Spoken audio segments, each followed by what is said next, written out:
Muito boa noite, meus amigos. Nós vamos abordar a parte de direito coletivo do trabalho, tá bom? Hoje, nós vamos abordar a parte principal do direito coletivo, que envolve a questão dos sindicatos, que envolve a negociação coletiva, né, acordos e convenções coletivas, tá? Envolve a greve também. Então, o objeto da nossa aula de hoje vai ser esse, tá bom? Olha, tudo que vocês precisam saber de direito coletivo tá aí nessa apostila que eu mandei para vocês, tá? Eu já até dei uma revisada nela, coloquei o que precisava, para que vocês tenham aí em mãos os artigos, né? A base legal aí do que vocês precisam para fazer essa prova, tá? Então, é o capítulo 16. Vocês sabem que o direito do trabalho ele é dividido em duas partes. Nós temos a parte que trata do direito individual do trabalho, né? Que é isso tudo que nós estudamos aí nesse módulo número 1, e temos a parte que trata do direito coletivo. Então, agora, nós vamos aprender um pouquinho a respeito do que acontece com as categorias profissionais, né? O que eu preciso saber? O que eu preciso entender em relação à parte coletiva, à parte das categorias profissionais, tá bom? Boa noite, Emily. Boa noite, Márcia. A gente está começando a aula agora, tá? Então, olha só. O que o direito coletivo envolve? Ele envolve, meus amigos, o estudo das organizações sindicais, das negociações coletivas, sendo que dessas negociações coletivas surgirão aí os chamados instrumentos normativos ou instrumentos coletivos, que são a convenção coletiva e o acordo coletivo de trabalho, tá? A sentença normativa, que é uma decisão, uma sentença prolatada no dissídio coletivo. O dissídio coletivo, ele é uma ação trabalhista, uma ação própria, ajuizada perante o TRT, que tem como finalidade aí dirimir os conflitos das categorias profissionais, tá bom? Nessa aula de hoje, eu não vou abordar o dissídio coletivo, porque ele é da parte de direito processual, tá? Então, nós vamos falar de dissídio coletivo no módulo 2, na parte de processo, além do dissídio coletivo, a sentença normativa que o acompanha, tá bom? Então, isso vai ficar para o módulo número 2, tá? E além disso, nós vamos falar um pouquinho sobre a greve e o lockout, tá? Vamos começar, gente, pela organização sindical, né? O que é um sindicato? O sindicato é uma organização de pessoas, né? Que tem como finalidade ali a defesa dos direitos e interesses coletivos. Nós temos dois tipos de sindicato. Nós temos o sindicato profissional, que é o sindicato que representa os interesses e direitos dos empregados, por isso que ele recebe o nome de profissional, e temos o sindicato patronal, que é o sindicato que atende, né, ou defende aí os interesses e direitos das empresas, né, dos empregadores, tá? O artigo 511 da CLT, ele trata da questão da livre associação para os sindicatos, né? Então, ele fala que a associação em sindicatos, no formato de sindicatos, ela é lícita, ela é legal, né? E aí ele fala assim, é lícita a associação para fins de estudo, defesa, coordenação dos interesses econômicos ou profissionais. Por que isso? Interesses econômicos, qual é o sindicato que defende isso? Sindicato patronal. Interesses profissionais, sindicato profissional, tá? E aí ele fala, todos podem se associar, né, formando aí o sindicato, isso é lícito, isso é legal, tá? E, claro, os sindicatos são divididos por atividade, né? Então, a gente vai comentar um pouquinho mais abaixo a questão dos sindicatos, aí eu vou mostrar isso para vocês, né? São as chamadas categorias profissionais, tá bom? Quais são os princípios que regem, né, os sindicatos? Botei sindicato aqui, sindicato é ótimo, né?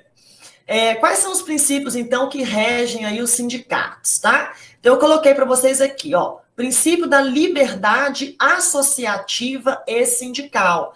Por que, gente, esse princípio? Porque a associação sindical, ela é uma faculdade. Ninguém está obrigado a associar-se a um sindicato, né? Então, se você, como empregado, deseja se associar, você poderá fazê-lo, mas isso não existe essa obrigatoriedade, tá bom? Então, gente, ninguém é obrigado a associar-se ao sindicato, né? É o que a gente chama aí de princípio da liberdade associativa e sindical, tá bom? Vamos lá, gente. Então, olha só, esse princípio da liberdade associativa, né?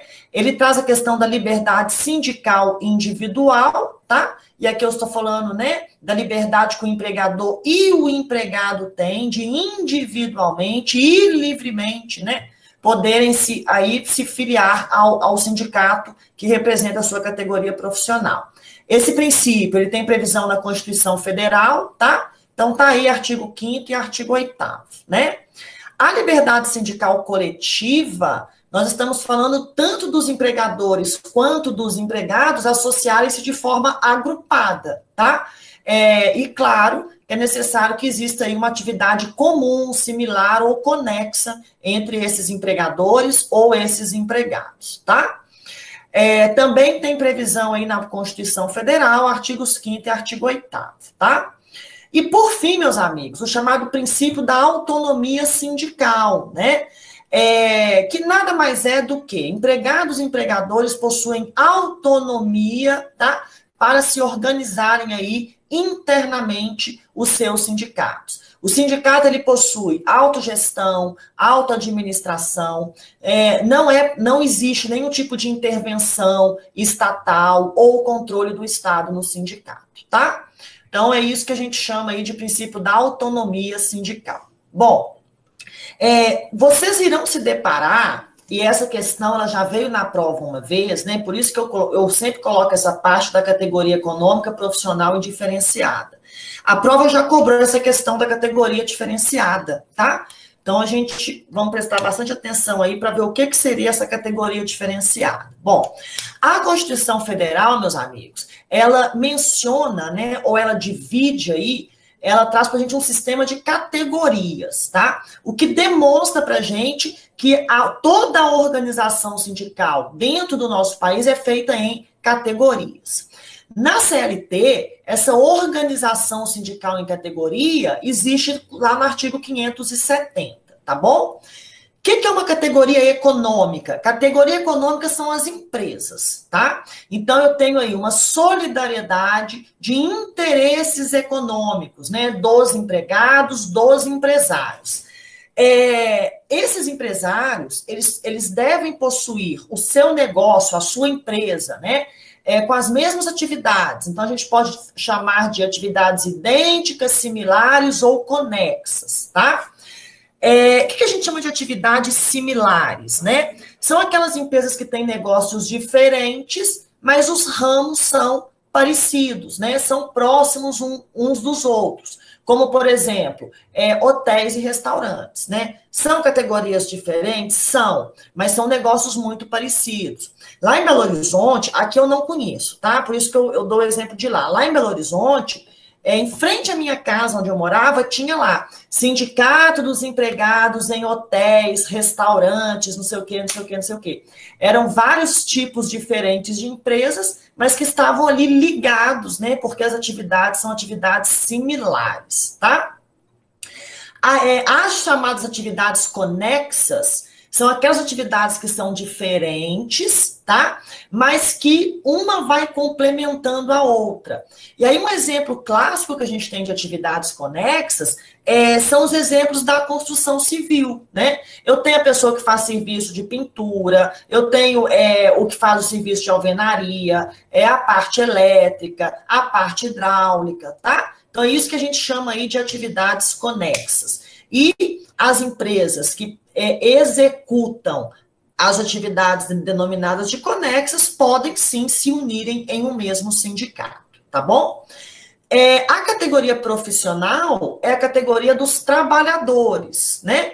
E aí, gente, aqui também eu tenho uma similaridade no tipo de atividade exercida, tá? Vocês podem ver, por exemplo, quando a gente pega lá, Sindicato dos Trabalhadores nas usinas metalúrgicas, né? Sindicato dos Trabalhadores bancários, tá? Então, as atividades são em comum entre todos eles. Claro que eu posso ter N pessoas, cada uma trabalhando, por exemplo, num banco diferente, mas o tipo de atividade é a mesma, então eles poderão reunir-se aí em um mesmo sindicato, tá bom? Caso a empresa, eu estou falando aí do artigo 581, parágrafo 2º, tá? Se a empresa executar várias atividades diferentes, né, o empregado será enquadrado em qual delas? Na atividade preponderante da empresa, tá? Então, isso que diz o 581, parágrafo 2º, tá bom? Categoria diferenciada, olha só. As categorias diferenciadas, tá, que tem previsão aí no artigo 511, parágrafo 3º, né, são aquelas formadas por profissionais de categorias específicas, tá? Muitas vezes, esses profissionais possuem uma lei própria, porque eles são considerados aí pela legislação trabalhista, né, como executantes de funções diferenciadas, tá? Na categoria diferenciada, gente, o sindicato, ele precisa ser formado por empregados que exerçam a mesma profissão. Alguns exemplos aí do que a gente chama de categorias diferenciadas. Os aeronautas, que possuem uma lei própria, já caiu na prova, aeronauta, tá? Professores, motoristas de transporte coletivo, vendedores e viajantes do comércio, tá?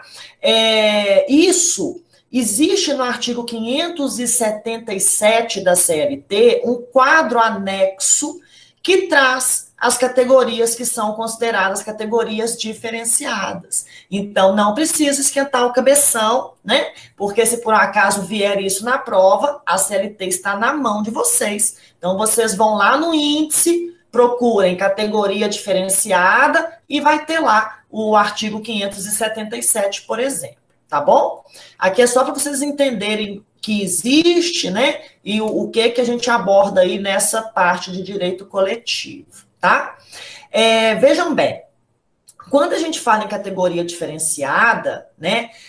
A aplicação da norma coletiva, ela será a mesma, ou seja, ela vai abranger aí todas as empresas de forma direta. Ou, se a empresa estiver organizada, né, em um sindicato patronal, aí o sindicato patronal deverá participar, né, dessa negociação coletiva, tá? Então, é o que eu coloquei para vocês aqui, ó, nesse último parágrafo, né? Para a aplicação plena da norma coletiva, todas as empresas, diretamente ou através do seu sindicato, precisam subscrever a convenção ou acordo coletivo. O que é isso?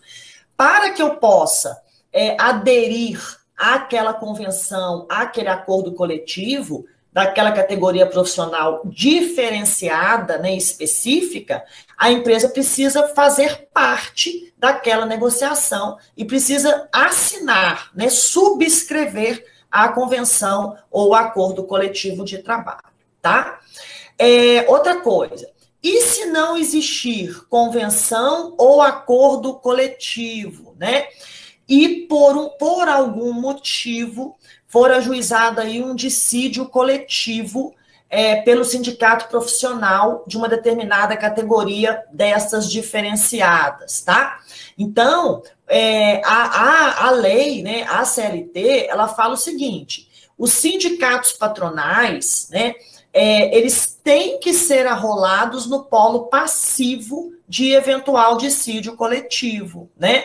Por quê? Porque se eles não forem arrolados e a empresa não tiver participado da negociação coletiva, ela não será alcançada pela sentença normativa que vai surgir desse dissídio coletivo, tá? Então, aqui no último parágrafo, só para a gente fechar essa parte, eu coloquei para vocês, ó, caso não exista celebração de convenção ou acordo, é necessário que os sindicatos patronais, sindicatos que representam as empresas, né, entrem façam parte do polo passivo do dissídio coletivo. Porque se eles não estiverem presentes no polo passivo, aquela decisão não alcançará aquela empresa, tá bom? Até aqui, gente, tranquilo? Essa parte, gente, é uma parte muito chata, tá? Eu tenho que falar para vocês que eu detesto essa parte de direito coletivo. Mas nós precisamos, pelo menos, saber, né, por onde vai aí essa parte. No início da aula, o Henrique me perguntou qual a incidência disso na prova. A incidência é pequena, tá? Mas é importante que a gente dê uma lida, né, e fique por dentro, principalmente dos artigos, dos principais artigos, que são objeto aí de estudo do direito coletivo, tá bom? Na hora que a gente chegar na parte de convenção e acordo, eu vou falar para vocês o que a prova cobra, tá? Por isso que eu estou passando mais rápido aqui nessa parte, tá bom? Mas qualquer dúvida podem me acionar aí, beleza? Bom, não sei se vocês sabem, né, mas o nosso sistema, o sistema brasileiro, né, a estrutura sindical no Brasil, ela é composta por 4 tipos de entidades diferentes. Então, além dos sindicatos, nós temos as federações, as confederações, né, que são entidades sindicais aí ambas, tanto as federações quanto as confederações, são entidades sindicais que a gente chama de grau superior, já já eu vou mostrar isso para vocês, tá? E temos as centrais sindicais. Até pouco tempo atrás, as centrais sindicais nem eram reconhecidas como organização sindical. Elas foram reconhecidas há pouco tempo através da publicação de uma lei aí, que eu também já vou comentar com vocês, tá bom? Então, vamos lá. Falamos do sindicato, e aí agora eu vou subir um degrau e vou chegar nas chamadas federações, né?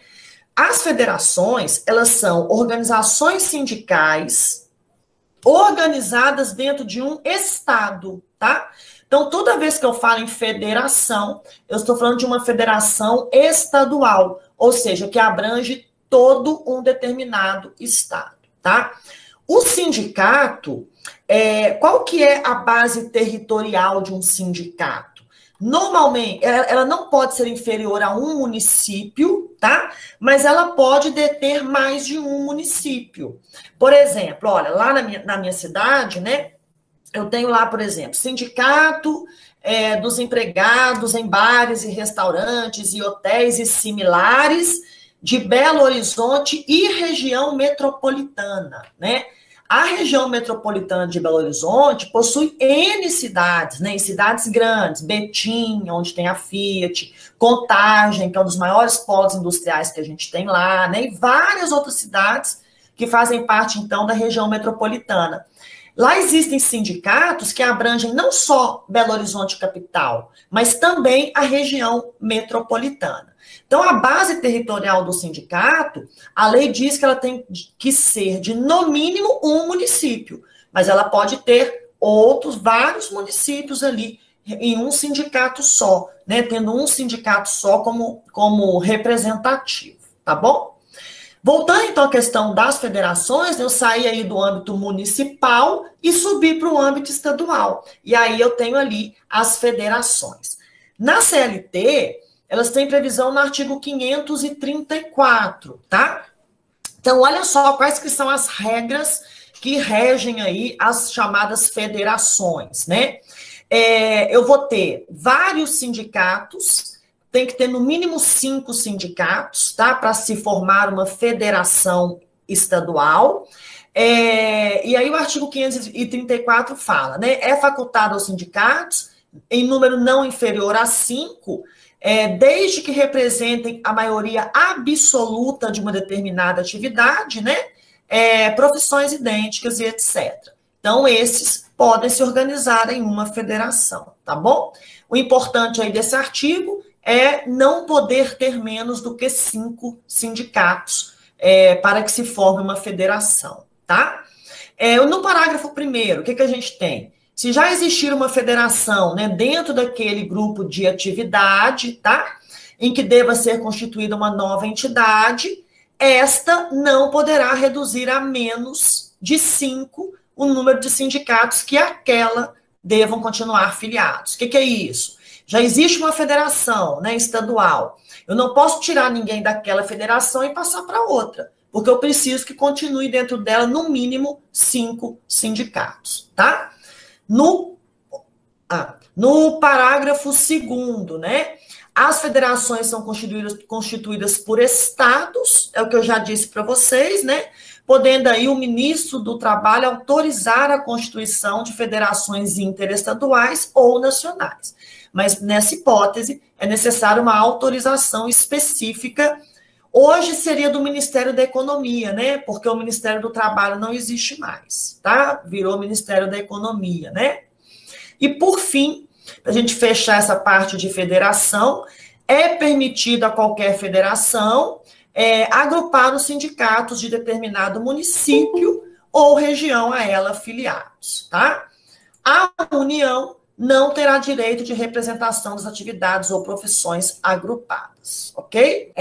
Finalizando, gente, essa parte de federações. Quando as categorias não forem organizadas em sindicatos, olha só que coisa interessante, tá? Isso aqui é muito importante, ó. Vou até botar um amarelinho aqui para vocês, olha só.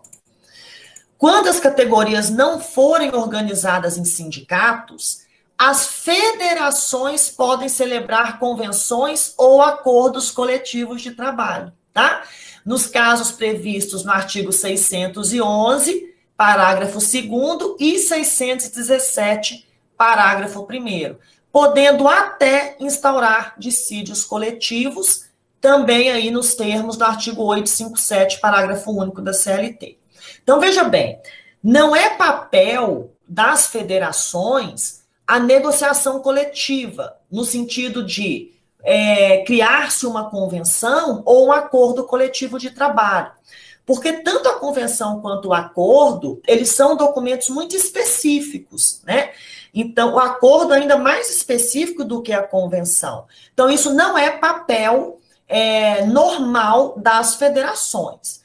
Mas se uma determinada categoria profissional não tem sindicato, né, a federação pode assumir esse papel que seria do sindicato, que é celebrar convenções e acordos coletivos e o ajuizamento dos chamados dissídios coletivos, tá bom? Confederações, ó, o que a gente viu então? Olha como é que vai subindo, olha, a nível municipal, né, tendo como base territorial um único município ou vários municípios, eu tenho sindicatos. A nível estadual, eu tenho as federações. E a nível nacional, eu tenho as confederações, tá? Também são chamadas de entidades sindicais de grau superior, mas são constituídas no âmbito nacional. E para que elas possam existir, eu preciso de, no mínimo, 3 federações. Então, vamos lá, repetir aqui, ó. Para ter uma federação nível estadual, eu preciso de, no mínimo, 5 sindicatos, né? Para ter uma confederação nível nacional, eu preciso de, no mínimo, 3 federações. E todas as confederações, elas são sediadas em Brasília, tá? A CLT traz essa informação aí no artigo 535, tá bom? As confederações, pessoal, elas são formadas por ramos de atividade. Eu tenho certeza que vocês já ouviram isso. Confederação Nacional da Indústria, Confederação Nacional do Comércio, né? Às vezes a gente está vendo aí jornal, né? Jornal Nacional. A Confederação Nacional do Comércio fez isso, aquilo, aquele outro, né? A Confederação Nacional da Indústria, tá? Então, é isso que a gente chama de confederação, tá bom? Da mesma forma que, na inexistência do sindicato, as federações podem celebrar convenções e acordos e até ajuizar dissídios coletivos, as confederações também poderão, tá? Celebrar convenções e acordos e ajuizar dissídios coletivos. Quando? Quando a categoria não está organizada em sindicatos e nem em federações, tá bom? A CLT da Emelin chegou, uhul! Todos, quase todos com CLT já na mão. Por isso que Mames trocou o cronograma, viu? Quem não tá ligado na fita, vá lá no grupo do Telegram, tá? e veja, imprima o novo... Gente, o cronograma é para imprimir e colar na parede, tá? Para depois a sua mãe encher seu saco e falar que você estragou a pintura da casa. Beleza? Pega o cronograma, cole na sua parede seu cronograma para você não perder nada, tá bom? E agora pega o cronograma novo, tá? Já está na parede. A Érica é foda. Érica, uhul! Por quê, gente? Tem que seguir o cronograma do jeito que tá. Tem que fazer todas as atividades que estão aí, hein? E semana que vem, vocês esqueçam de qualquer coisa da vida de vocês, tá? Segunda-feira, resolução de questões. Terça-feira, primeira peça. Tô repetindo isso porque o pessoal aí chegou depois.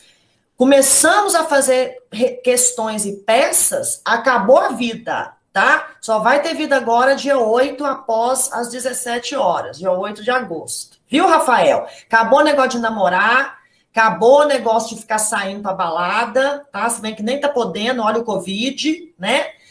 Vamos focar aí, porque para dar tudo certo, tá bom? Beleza, meus amigos. Então, a gente falou aí, né, ó, sindicato, federação, confederação, né? Vimos aí que existem níveis de atuação de cada uma delas. E, por fim, nós temos as centrais sindicais, né? Já ouviram falar da CUT, Central Única dos Trabalhadores, né? A CGT, Confederação Geral dos Trabalhadores. E o mais engraçado é que até pouco tempo, né? Até 2008, as centrais sindicais não eram reconhecidas como entidades de representação dos trabalhadores, tá? Foram reconhecidas, então, a partir da Lei 11.648 de 2008, tá? Elas também têm atuação no âmbito nacional, tá? As chamadas centrais sindicais. Quais são as atribuições, né? O que uma central sindical faz? Ela tem como principais atribuições a coordenação, a representação dos trabalhadores, né, que já estão organizados em sindicatos, tá? Ela atua muito participando de fóruns, discussões, colegiados, né? Tem muito de central sindical aí dentro dos órgãos públicos, tá? Para que as discussões ali em torno daquelas categorias, né, seja feita aí pelas centrais sindicais. Central sindical, gente, é muito mais de briga, né? Toda vez que a gente vê a CUT envolvida em alguma coisa, a gente vê envolvida em briga. Já viram isso, né? Porque o objetivo deles é esse mesmo, né? É brigar aí pelos direitos dos trabalhadores de uma forma geral, tá bom? Para a gente finalizar, então, essa outra parte, né? Eu coloquei para vocês aí o que é a unicidade contratual, unicidade sindical. Não sei se você sabe, mas acredito que sim. No nosso país, só é permitido, né, um sindicato representativo de cada categoria profissional, tá? Então, a própria Constituição Federal, que traz muito dessa questão sindical, né, ela consagrou aí esse princípio chamado de unicidade sindical.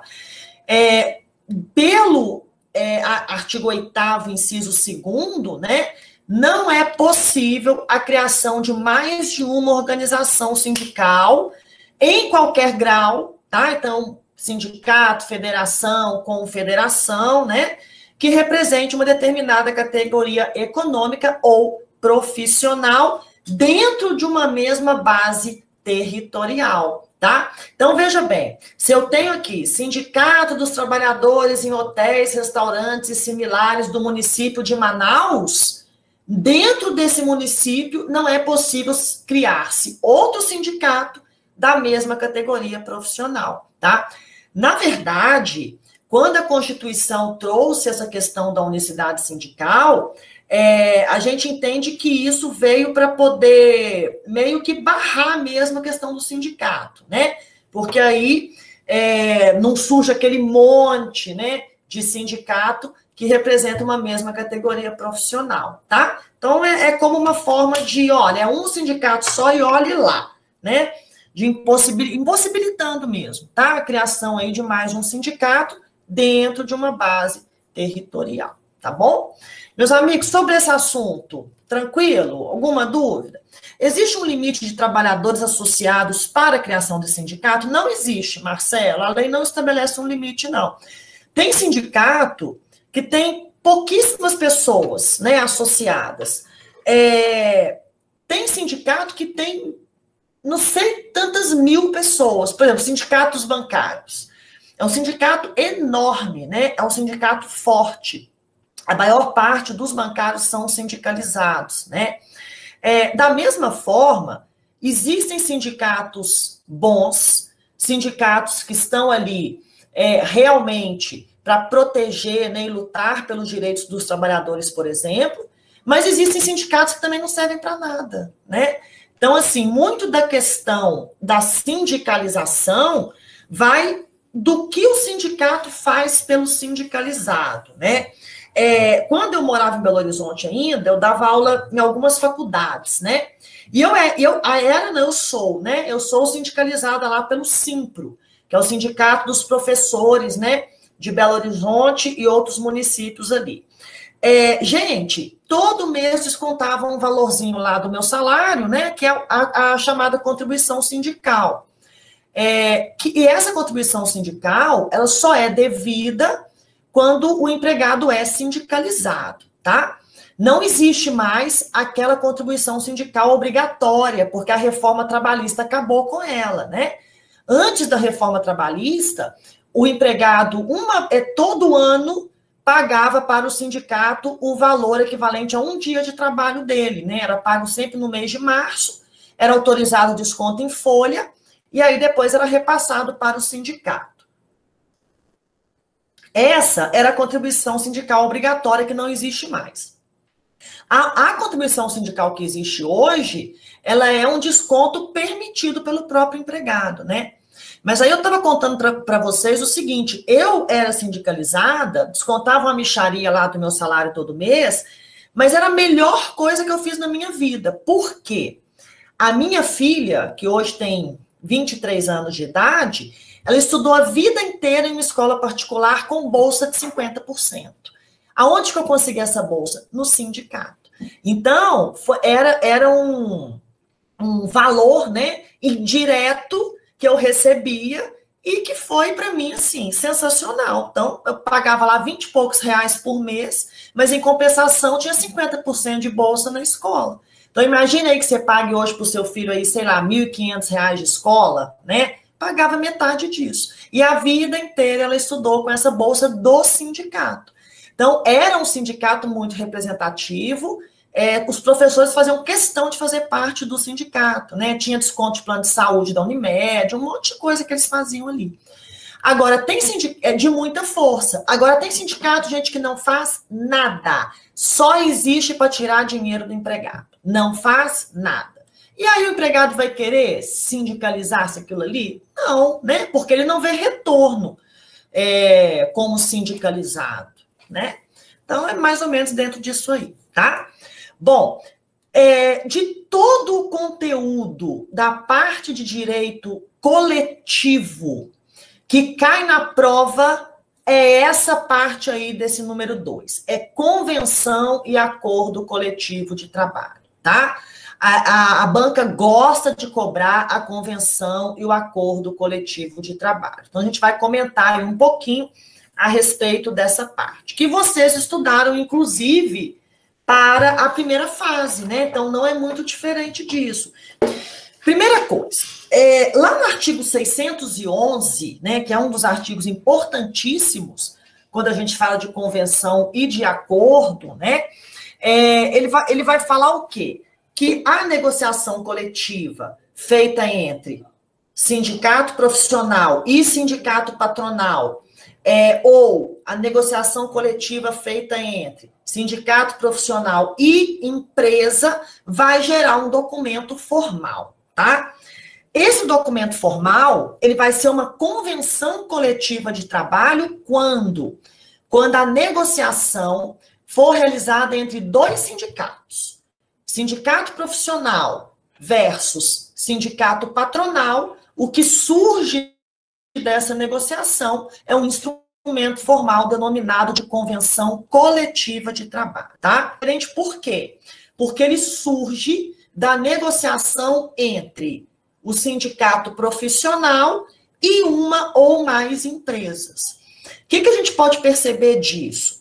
A participação do sindicato profissional, ela é obrigatória em todo tipo de negociação coletiva. Mas a participação do sindicato patronal, ela não é obrigatória. Tanto que, no acordo coletivo, a empresa pode negociar diretamente, tá bom? Essa é a principal diferença quando a gente fala em convenção e acordo. São os sujeitos que participam da negociação. Convenção, eu tenho os dois sindicatos, acordo, eu tenho o sindicato profissional e a empresa de forma direta, tá?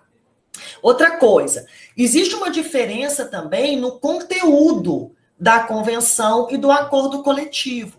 A convenção coletiva, ela é mais abrangente. Não sei se vocês já tiveram a oportunidade de ver uma convenção coletiva, mas ela normalmente é um documento enorme, tá? Ela é um documento que vai trazer a jornada de trabalho, os benefícios, tudo que diga respeito sobre aquela categoria profissional, tá? O acordo coletivo, ele é mais específico, né? Ele trata normalmente de assuntos que têm a ver com aquela empresa de forma específica.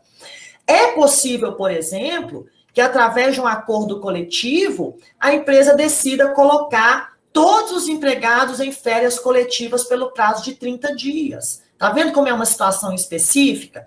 É possível, por exemplo, através do acordo coletivo, que a empresa resolva reduzir a jornada de todos os empregados pelo prazo de 3 meses, tá? Então, o acordo, ele é mais específico, por isso que ele é realizado, pode ser realizado, né, por uma ou mais empresas, juntamente, né, ou contra aí o sindicato profissional. Em sendo o acordo coletivo mais específico, ele tem prevalência sobre a convenção coletiva, tá? Então, vejam bem, se eu tiver um acordo e uma convenção que tratem de um mesmo assunto, o que vai prevalecer? O acordo coletivo. Por quê? Porque ele é mais específico, tá? E tanto o acordo quanto a convenção terão prevalência sobre a lei, tá? Então, o que a gente tem? Entre lei, convenção e acordo, o que prevalece? Convenção e acordo. Entre convenção e acordo, o que prevalece? Acordo. Vejam que a gente vai caminhando no sentido da especificidade, né? Lei é uma coisa mais genérica, convenção é um pouco mais específica do que a lei, acordo é muito mais específico do que a convenção e a lei, tá bom? Então, essa prevalência, ela se dá dessa forma, tá? E a CLT diz isso. Ela fala que o acordo coletivo terá prevalência, né, sobre a convenção e fala que ambos têm prevalência aí sobre a lei, tá bom?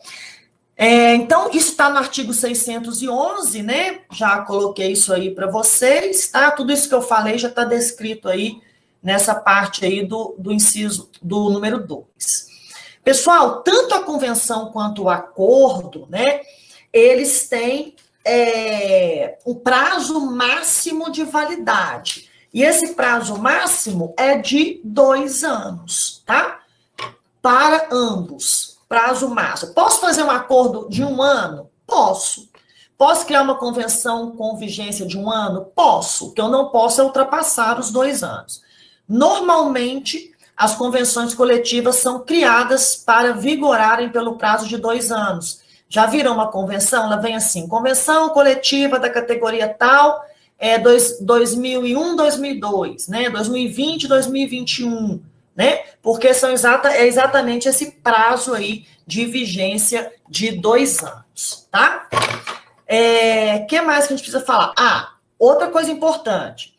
O artigo 614, parágrafo 3º, né? O que ele fala para a gente de importante? Ele fala que é vedada a ultratividade da norma, tá? O que é isso, gente? Vedada a ultratividade da norma. Antes da reforma trabalhista, existindo uma convenção coletiva, né? Vamos imaginar que a convenção coletiva existisse aí pelo período 2020, 2021, tá? Se ao final do prazo de vigência dela não houvesse uma outra para entrar no seu lugar, que aí, no caso do meu exemplo seria 2022, 2023, todos os direitos ou todas as normas dispostas naquela convenção continuariam vigorando até que outra entrasse no lugar daquela. Isso a gente chama de ultratividade da norma, né? Acabou a vigência hoje, mas eu não tenho outra para colocar no lugar. Então, ela continua valendo até que venha uma nova e fique no seu lugar. Com a reforma trabalhista, essa ultratividade passou a ser proibida. Então, hoje, o que diz o artigo 614, parágrafo 3º, né? O prazo de vigência da convenção e dos acordos será de, no máximo, 2 anos, sendo vedada a ultratividade, tá? Hoje, se uma convenção termina o prazo de vigência agora, acabou, ela não vale mais. Exatamente, Érica, isso é uma das coisas mais cobradas, né? Veio uma questão, não me lembro, deixa eu ver se ela colocou aqui qual que é a prova, não me lembro em qual das provas, 31, isso mesmo, que falava da ultratividade da norma, né? Que é uma coisa bem simples, tá? É só você entender que acabou a vigência, acabou, ela não vale mais, ok? Isso também, e essa parte, gente, de acordo e convenção, ela cai muito nas questões também, tá? Às vezes cai na peça, mas cai também nas questões. E por incrível que pareça, essa questão da ultratividade também já caiu em questão. Caiu na 31 na peça, que a Érica falou pra gente, mas numa outra prova, ela caiu também na parte de questões, em relação à cesta básica. Eu lembro dessa prova, é isso mesmo. Porque acabou, né? Não pode ultragir, ele não tem direito mais, não é isso? Ótimo. Deixa eu ver o que mais. Aí a questão da prevalência eu já coloquei para vocês, né? Então, que a convenção e o acordo prevalecem sobre a lei, tá? E etc. Bom, deixa eu fazer um outro comentário com vocês aqui, que é a respeito dos artigos 611A e 611B, tá? Quem tiver a CLT aí, porque alguma vocês têm, né? Quem tiver a nova, abre a nova, que vocês estão chique. Quem não tiver, abre o velho mesmo. Artigo 611A, por favor. Eu quero mostrar uma coisa para vocês, que esse artigo cai direto, tá? Peguem aí o artigo 611A de vocês, por favor.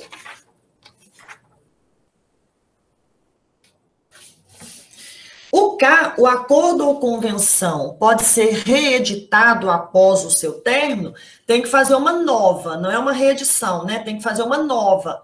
Aí tem que passar por todos os trâmites da criação. Pode ser igual, tá, Marcelo? O conteúdo pode ser o mesmo, mas ela precisa ser aprovada, precisa ser registrada novamente para que ela seja válida, tá bom?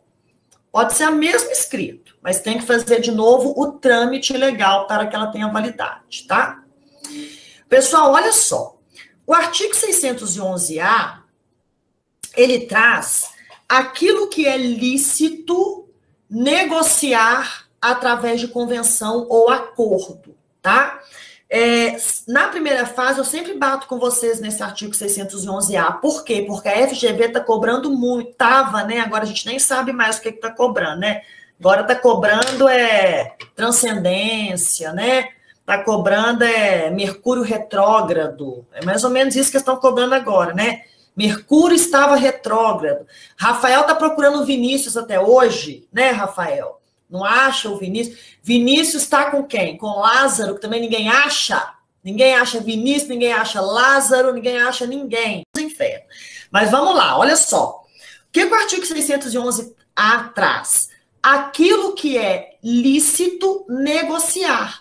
seja por convenção, seja por acordo coletivo de trabalho, né? E vejam que no caput ele fala exatamente que a convenção e o acordo prevalecem sobre a lei. E aí ele coloca assim, quando dispõe sobre, tá? E aí vocês podem ver que vem vários incisos, não vem? Então vem lá, ó. O que eu posso negociar então?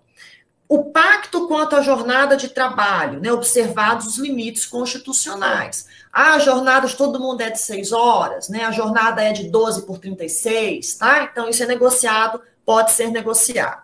O banco de horas anual, né, que eu já disse para vocês que só pode ser pactuado por negociação coletiva, tá? O intervalo intrajornada.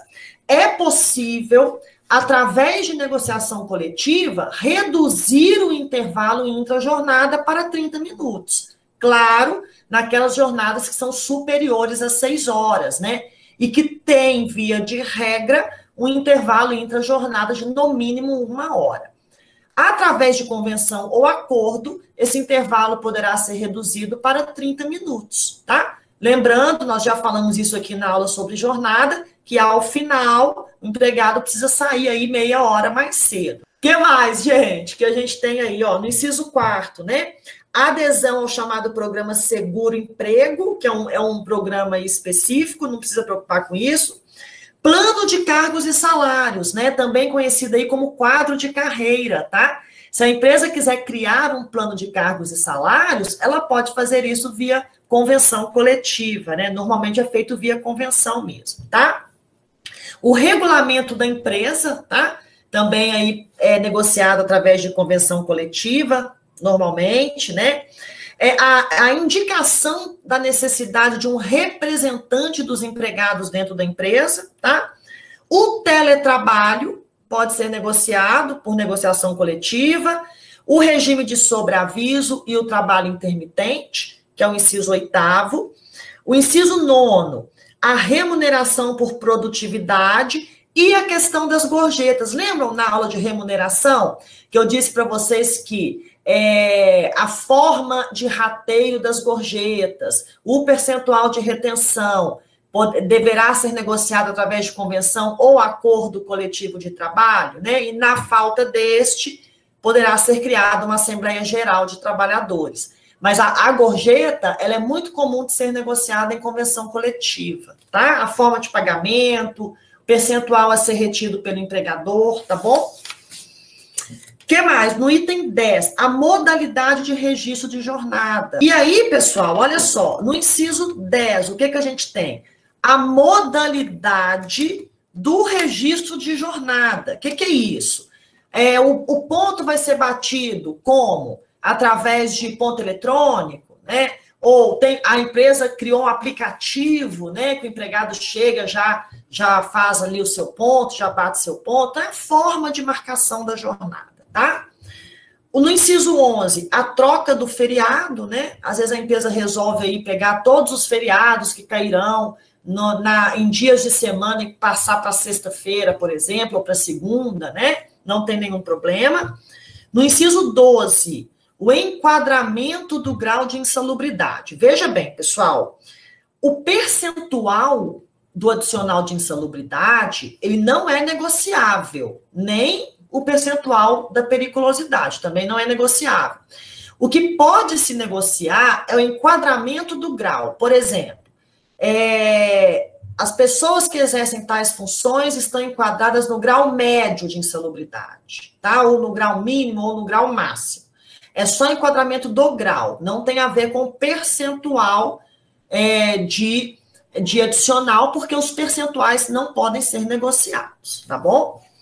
Então, o que mais? No inciso 13, né? Nós temos a prorrogação da jornada em ambientes insalubres, sem a necessidade de uma licença prévia das autoridades competentes. Por que isso, pessoal? Quando o empregado trabalha com insalubridade, via de regra, ele não pode ter um aumento de jornada, tá? A não ser que exista aí uma autorização expressa dos órgãos competentes do Ministério do Trabalho. Por negociação coletiva, é possível a prorrogação dessa jornada em ambientes insalubres, sem a anuência aí, ou a necessidade da inspeção prévia, tá bom? No inciso 14, nós temos os prêmios, né, que a empresa talvez queira conceder aos seus empregados. A participação nos lucros e resultados, é o inciso 15, e são essas matérias que podem ser objeto de negociação coletiva de forma legal, de forma lícita, tá? Eu quero destacar para vocês também, gente, no mesmo artigo 611-A, né, o parágrafo 3º, tá? Esse é muito importante. O que diz o parágrafo 3º do artigo 611-A? Ele fala o seguinte: quando em um instrumento coletivo houver a previsão de redução de jornada ou redução de salário, a empresa fica obrigada a dar a esses empregados uma contrapartida. Que contrapartida é essa? A manutenção dos empregos pelo prazo de vigência da norma coletiva. Em outras palavras, a empresa fica proibida de demitir sem justa causa os empregados durante o prazo de vigência da norma coletiva, tá? A dispensa por justa causa é permitida, ok? Por que isso? Porque quando o empregado ele tem uma redução de jornada, automaticamente ele tem uma redução de salário, né? Se ele tem uma redução de salário, também vai cair aí na mesma situação. E o salário é irredutível, salvo negociação coletiva. Eu posso negociar a redução, não tem problema, tá? Mas nessa hipótese específica, durante o prazo de vigência da norma coletiva, que reduziu o salário ou que reduziu a jornada, o empregador está obrigado a manter os empregos pelo prazo de vigência da norma, tá bom? Tudo bem, gente? E aí, só para a gente finalizar esse artigo, tá? Eu fiz questão de parar um pouquinho nele, porque ele é um artigo muito cobrado, ele é um artigo muito importante, tá? No parágrafo 4º, a gente tem a possibilidade daquele empregado que ajuiza uma ação trabalhista e dentro dessa ação trabalhista, ele pede a anulação de uma cláusula de um instrumento coletivo, né? Então, ele fala assim, na hipótese de procedência de ação anulatória de cláusula de convenção ou acordo, né? Esta deverá ser igual quando houver uma cláusula compensatória, né, que compense isso, ela será anulada. Mas não era nem isso que eu queria falar, eu queria falar do parágrafo 5º e parei no parágrafo 4º, né? Que é o quê? A obrigatoriedade do sindicato entrar na ação como litisconsorte. Então, toda vez que houver uma ação trabalhista e nessa ação existir um pedido de anulação de cláusula de instrumento coletivo, o sindicato tem que entrar no polo passivo da demanda como litisconsorte. É o que a gente chama de litisconsórcio necessário, tá? Porque o parágrafo 5º obriga que o sindicato esteja presente. Afinal de contas, não é o sindicato que negociou, né? Então, vem para cá para a gente discutir aqui esse tipo de situação, tá? Então, é o parágrafo 5º que traz a questão do litisconsórcio necessário, né? A presença obrigatória aí dos sindicatos, né? Que subscreveram ou a convenção ou o acordo coletivo, tá bom? Até aqui, gente, tá tranquilo? Alguma dúvida, alguma pergunta até aqui? Falo muito, né? Vamos lá, então. Um outro artigo importante é o 611-B. Mas ele é um artigo bem tranquilo, sabem por quê?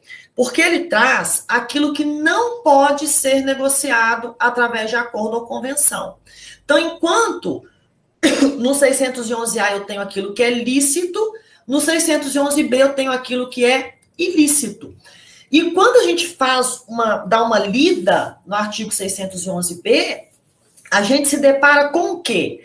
Com vários itens, que são cópias do artigo 7º da Constituição Federal, que são os chamados direitos sociais trabalhistas, que são os direitos indisponíveis, né, os direitos constitucionais, tá?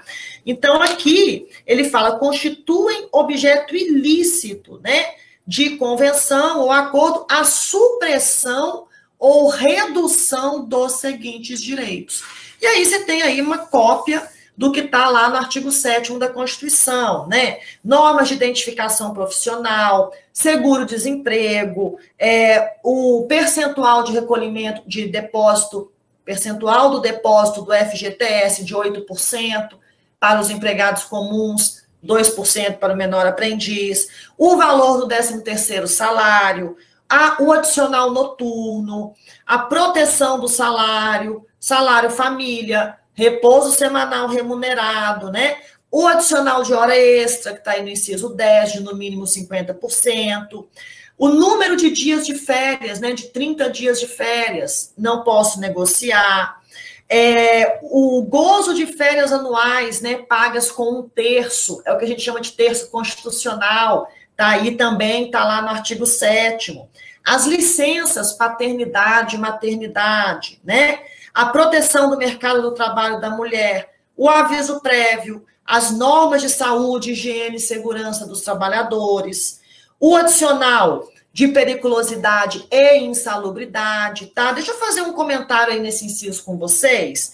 É o inciso 18. Olha só o que ele fala. Ele fala assim, ó, adicional de remuneração para as atividades penosas, insalubres ou perigosas. Atividade insalubre e perigosa, a gente já sabe o que é, porque a gente estudou isso ontem, né? Se eu não me engano. O que é uma atividade penosa? Vocês já ouviram falar nessa expressão, atividade penosa? E vejam que essa questão da atividade penosa já veio na prova da segunda fase, veio em uma contestação, a gente vai até fazer ela depois, tá? Veio em uma contestação, e aí o enunciado dizia que o empregado estava requerendo um adicional porque ele entendia que ele realizava uma atividade penosa. Ele falava da atividade dele lá e tal, né? O que a gente tinha que usar em sede de contestação para rebater isso, né? Que atividade penosa isso, aprovação na OAB é atividade super penosa, né? E aí o que a gente deveria usar como fundamento para contestar o pedido desse empregado que dizia ter direito a um adicional de penosidade, né? Chama adicional de penosidade. Gente, o adicional de penosidade, ele não tem previsão legal. E a Constituição Federal, ela fala o seguinte, tem direito ao adicional regulamentado por lei. Só que nunca na vida existiu uma lei para regulamentar o adicional de penosidade. Então, era isso que a gente tinha que falar, né? Que não existia lei que regulamentasse o adicional de penosidade. Por esse motivo, ele não tinha direito, né? Só uma coisa que eu lembrei aqui, lembrei de uma das provas aí anteriores, né? Tá? Então, já dando essa dica para vocês. Atividade penosa é uma coisa que não existe. Por que ela não existe? Porque apesar da Constituição trazer a tal da atividade penosa, ela nunca foi regulamentada por lei. E lá no artigo 7º fala exatamente isso, que ela deve ser regulamentada por lei. Tá bom? Beleza. Então, esse é o inciso 18, né? E aí, gente, segue lá a questão da Constituição mesmo, né? Direito à aposentadoria, seguro contra acidentes de trabalho, a prescrição para o ajuizamento da ação trabalhista, que é 2 anos para ajuizar a ação, contado a partir da extinção do contrato, podendo reclamar os últimos 5 anos a contar do ajuizamento da ação, né? O que está aí no inciso 21, tá? No inciso 22, a proibição de qualquer tipo de discriminação, né? No inciso 23, a proibição do trabalho noturno, perigoso e insalubre para o menor de 18 anos, né? No 24, medidas de proteção legal de crianças e adolescentes. 25, igualdade de direitos, né, entre o empregador permanente, o trabalhador permanente e o avulso, que eu já expliquei isso para vocês também. No 26, vem aquilo que a gente falou hoje, né, que é a liberdade da associação sindical, tá? 27, o direito de greve. 27, 28, né? A definição legal sobre serviços ou atividades essenciais no caso de greve. Já vou comentar isso com vocês, tá? Tributos e outras disposições aí, tá bom? Então, meus amigos, só para vocês entenderem, né, que nós temos esses 2 artigos, que eles são importantes, mas que estão aí na CLT de vocês, tá tudo, né? Se vocês precisarem verificar aí nesses 2 artigos, tá?